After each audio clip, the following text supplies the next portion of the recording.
These are all the components that you will need to set up suction correctly. The suction controller with the reusable yellow tubing and connector. This has an expiry date on it.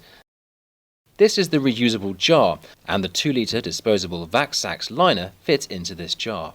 This is the disposable patient suction tubing, the Yanker suction catheter.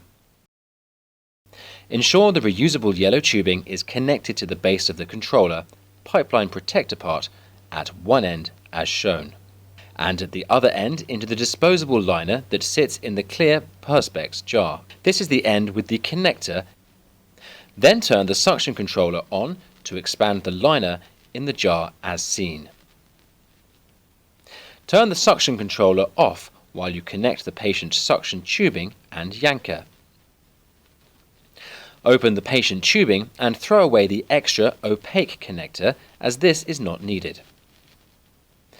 The tubing has elastomeric connectors. Attach one end to the disposable liner port labelled patient and the other end to the Yanker suction catheter.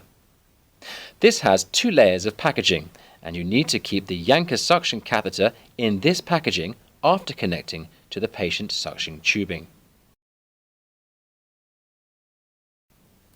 Store as neatly as possible, not twisting the tubing around the controller. This is the standard setup that we expect to see at every patient's bedside 24 hours a day. The suction should be set up ready to use in an emergency. The oxygen does not need to be set up, but the equipment needs to be nearby ready for use in an emergency. Turn the suction control knob to maximum. Turn the on-off lever down to on. Remove the yellow tubing and connector from the suction liner port. Occlude this tubing with your gloved thumb. Now, keeping your thumb occluding the end of the yellow tubing, turn the control knob down to minimum suction. There should be no drop seen in the pressure, either fast or slow. Return the yellow tubing into the port labelled vacuum and then turn the control knob back up to maximum suction again. Detach the Yanker, leaving it in its packet, from the patient suction tubing. Occlude the end connector with your thumb and watch the pressure gauge. It should reach 50 kPa or above at maximum. You only test this at maximum. Replace the Yanker.